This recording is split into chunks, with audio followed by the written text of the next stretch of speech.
Hello everyone, welcome back to my channel, and in today's video we will be discussing and shortly summarizing the topic that is unit 4 of our second semester subject, that is macroeconomics, the topic related to money and inflation.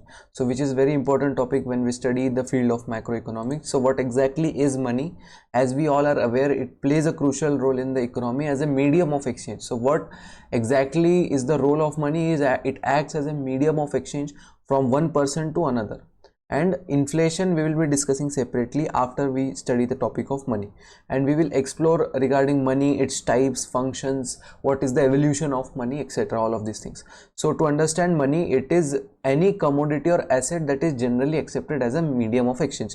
Now it can be anything. As we know, prior to the coming of paper money and now electronic money, there was a different evolution of money which was called as the barter system. So where commodities were traded for commodities. So that is basically what money's role was prior to when paper currency existence. Now many economists have differently defined exactly what money is.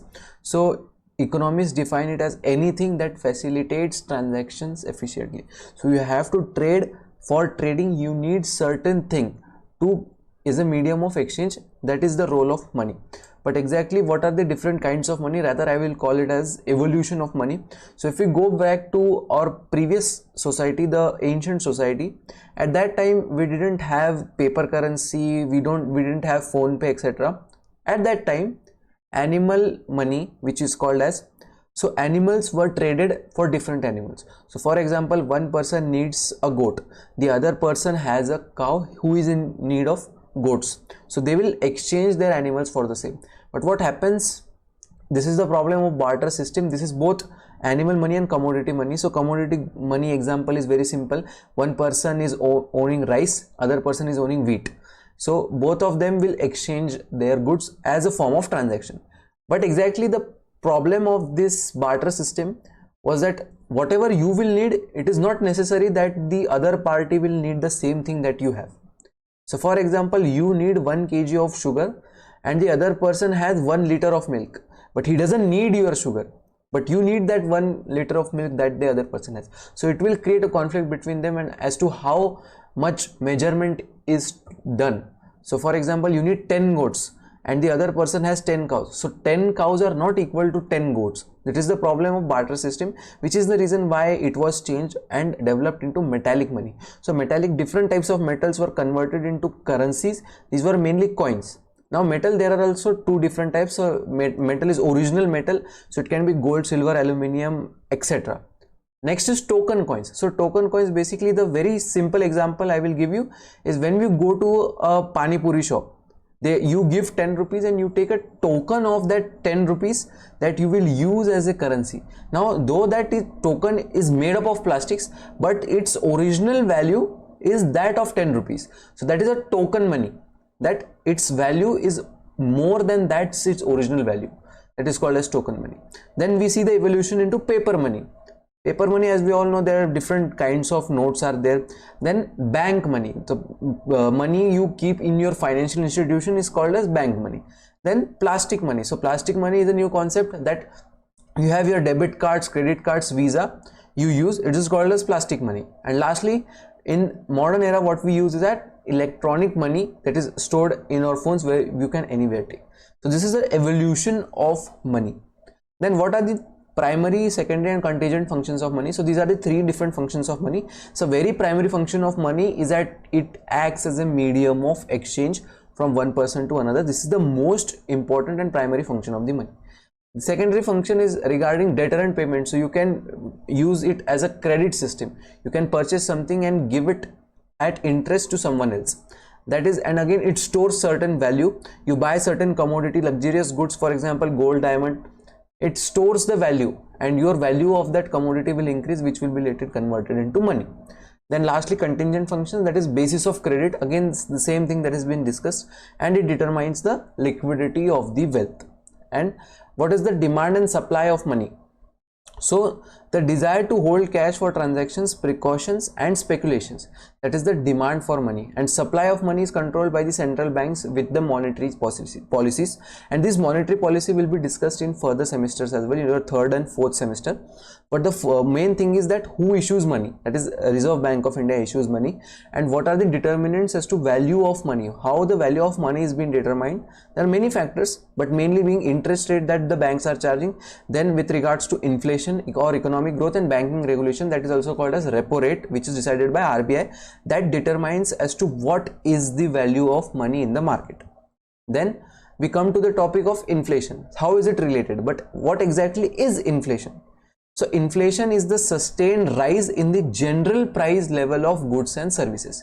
Now, how does inflation actually occur? So we all know that inflation just means that there is a reduction in the value of the rupee.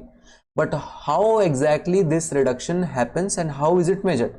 So first, it is measured by indexes like CPI, which is known as the Consumer Price Index, and the WPI, which is the Wholesale Price Index. So inflation is directly related to the demand and supply of your goods. So when these two factors are fluctuating a lot, that determines whether your value of money will be increasing and decreasing. Then again, there are different types of inflation. So demand pull inflation and cost push inflation is the most important one. So demand pull inflation means when demand is too much and supply is very less. So what happens if your supply is very less and your demand is very high? Then what the retailers will do? They will increase the prices of the goods because they have less supply. So this can be done in various different ways, because what happens is in market, sometimes you have excess supply but you tend to hide it just to increase the price and gain more profit. You hide that goods, you just take small amount of goods, put it in the market, increase the value, increase the price of the goods. When price is increased, then you will gain more profit. So that is called as demand pull inflation, that it depends on demand and supply. Then cost push inflations, when there is a rise in the factors of production for producing the goods, it leads to cost push inflation. Then third is the hyperinflation, that is when rapid inflation is there, it is called as hyperinflation. So there is different stages, less, big and highest. Then stagflation, which is that high inflation combined with stagnant economic growth. So basically it means that when the economic growth is very stagnant and it is at one place only and inflation is rising, which is called as stagflation. So these are the types of inflation. Then what are the exact causes of inflation? We have discussed in types only, that when there is excessive money supply, the value of the money gets decreased. Then when there is a high demand for goods and services but supply is very less, which is the cause of inflation. Then when there is a rising production cost, so these factors determine your types of inflation. So that is the causes of inflation. Then there is a new concept which is regarding Phillips curve, which is need to be studied when we study inflation. So it shows the inverse relationship between inflation and your unemployment. So if you look at the graph right here, you can see that the x-axis and y-axis are determining something, unemployment rate and inflation rate. So you can see that how they are interlinked with each other. So when there is an increase in inflation, there is a decrease in employment. When there is a decrease in inflation, there is an increase in employment. Then in the long run, the relationship may not hold due to inflation expectations. So why is this, that when there is low inflation, high employment is there? The simple thing is that when there is low inflation, the wages price decrease. When the wages price decrease, people can afford more labor. When more labor is affordable, therefore employment will increase. On the other hand, when the labor prices are skyrocketing, you cannot employ more people because you will have to give them more money for less amount of work, which is the reason why they share a inverse relationship.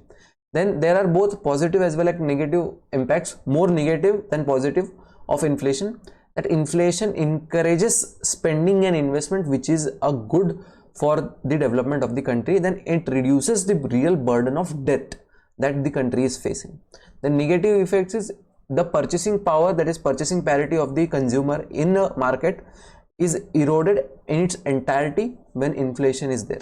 then there is an increase in the cost of living of the individual when inflation is there. So commodity which is of 50 rupees, after inflation is you are getting it for 100 rupees. So increase in cost of living for the same product, which will lead to the fall in the value of rupees. Then it is very uncertain what will happen to the economy after there is inflation. So there are the negative effects of inflation. And now how do you measure inflation is that I have already discussed with the consumer price index, the wholesale price index, and third is the GDP deflator, which measures inflation based on overall economic output. You can read these topics separately if you want to. And with this I have concluded the topic of inflation and money and its evolution. Those who want this PDF will get this PDF in the description. Thank you so much.